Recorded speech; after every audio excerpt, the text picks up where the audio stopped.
Hello, dear learners. Welcome to the video series on the subject design thinking. Today, we are offering you the introductory video on basic fundamentals of design thinking. Design thinking is a subject under a BTech program of computer science and business system studied in the fourth semester. So, let us begin and see what the introduction has brought in for us. There are multiple organizations, schools, and firms who have defined design thinking, but the Stanford school has offered us the easiest one and the basic one. The Stanford school brought design thinking as a five-step process. They say that design thinking begins with empathy. This is the first phase. Then define, which is the second phase.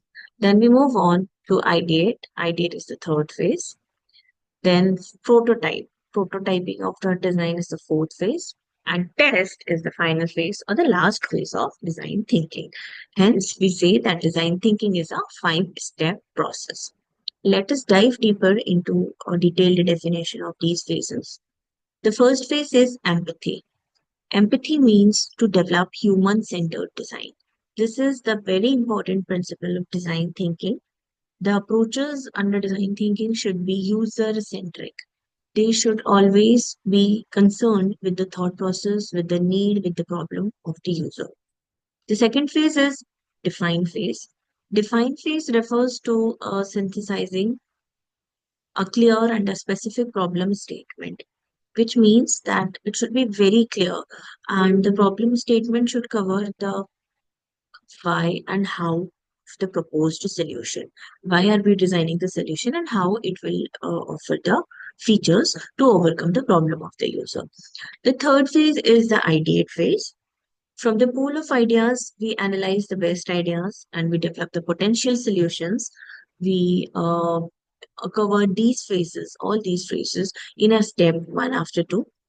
Whatever the problems are sought in the empathy phase, upon those problems, we define a solution in the second phase, that is define. And after that, we analyze different ideas through the sessions like brainstorming and etc. in the third phase called as ideate phase. Then comes the fourth phase, which is called as prototype. Prototype refers to developing a simple and cost-effective model of the solution. This is a proposed solution which is developed with the least cost and in the least time and is shown to the user to see whether they are agreeing on this solution or not. And the last phase is called as the test phase, which refers to the validation, refinement, and feedback on the solution from the users. Hence, this is the basic definitions, the one-liners for all five phases of design thinking. Let me use the pen. So, after we have seen the basic five stages of design thinking. Let us understand what are the principles, what are the basic fundamental rules to be followed during the process of design thinking. The first is empathize. Empathy, as we have seen earlier, means human-centered design develop karna. So empathy is laid on people's need. Whatever is the need of our customer, end user, the client, or the stakeholders, we should satisfy it throughout our design thinking. The second principle says to work collaboratively. Collaboratively means the people from different disciplines, different background, different societal status, different skill sets, different perspectives come together and they put on their ideas and they analyze the ideas to develop a effective solution. The third point says inclusion. Inclusion of every idea in visible form for evaluation. The ideas can be included in the form of empathy maps or the customer journey maps, and then we analyze those ideas and which one is best suited out of the pool is taken and proposed solutions is designed using that idea. After that, we repeat, iterate, and test the solutions to perfect them, to refine them, and to align them with the needs of the user. Hence, these are roughly the four principles.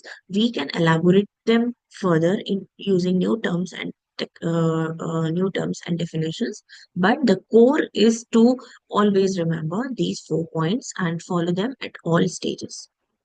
After seeing the principles, We will now see the design thinking process as a more broad process.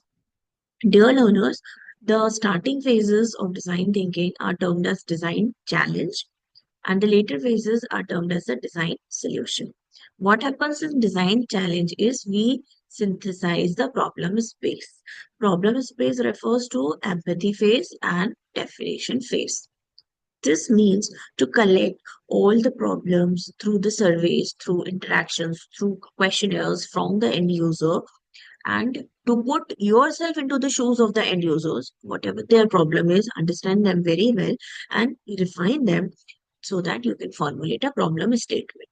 Then we move on to the design solution or the solution space where we ideate, we analyze the ideas, where we take the best suited idea from the pool of the ideas through sessions like brainstorming, and we try to develop the solution based on those ideas and test the solutions. Hence, we say that the design thinking process is a alternative diverge converge process, as you can see through the arrows here. So, diverge means to explore more, to explore more questions, more problems from the user under the empathy phase through empathy maps, through customer journey maps, and then converge them. Converge them means to integrate them simply, to synthesize them and find more clear problem statements. Then again, diverge into the ideas, matlab, find the potential solutions and ideas on the problem solution that you have created, and again converge towards the process of developing an effective model. Hence, this is the summary of a design thinking process. Moving on, there are numerous tools and methods which are used in the process of design thinking. In this initial stages, we can use design challenge, stakeholder mapping, context mapping, role mapping, empathy mapping. This is a very interesting map and visualization tool so that we can understand our customer better. Then we move on to the define phase where we use the journey mapping, where we use the research sense making, where we use the questionnaires for defining the problem statements. Then we come towards the synthesis phase, towards analysis phase, where we are actually going to ideate the solutions and we can generate some questions. For example, how might we? How might we is actually a ladder of questions.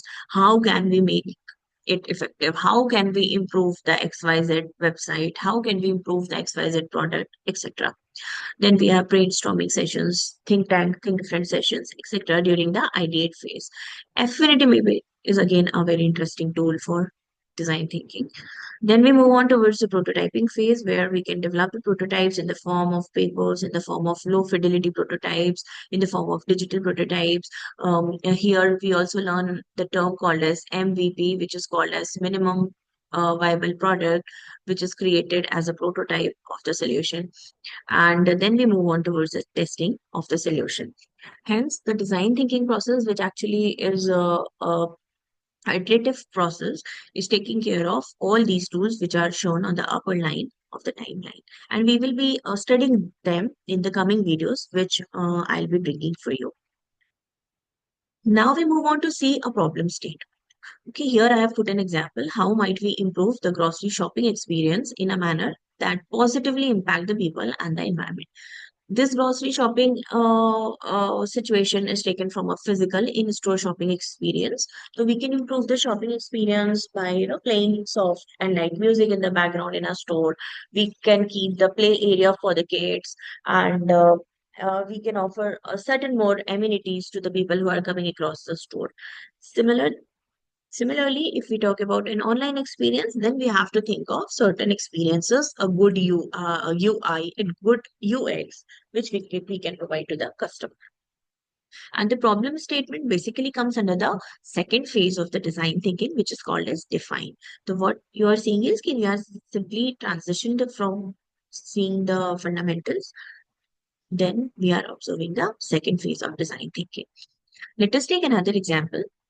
Today, in the era of self-driving cars and autonomous vehicles, there is a situation that how can we make autonomous experience more inclusive and accessible?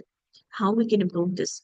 experience of the customer. What we can do is we can improve the apps, we can use effective UI, UX, we can improve the mechanism for entry and egress easier. This is the mechanical part and the physical part of the cars.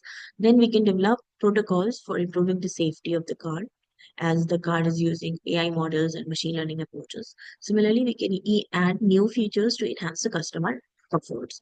So what you're observing here is we are talking about some creative solutions as well as some innovative solutions that can be offered to the customers.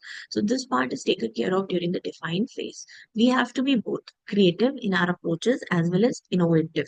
The innovation in the idea should be implemented on the existing feature. So this is about your problem statement, ki how we are formulating a problem statement and what are the factors we are taking care of in designing of the solution. We can also summarize these points as we are actually looking for ideation, safety, good efficiency, feasibility, customer-centric approach, simple approach, expandable approach for design thinking. Expandability here is the potential for idea to become a business, how we can scale up our proposed solution in a good business. These points, don't worry, we will see in a later video series as well in a more detailed form. So that's all from my side in the first video, introductory video today. I hope you all understand it. For any more concerns and queries on the same, I can be contacted at the email ID mentioned here. Thank you, dear learners. Stay tuned. We will be continuing more learning on this topic in the coming videos. Have a great day.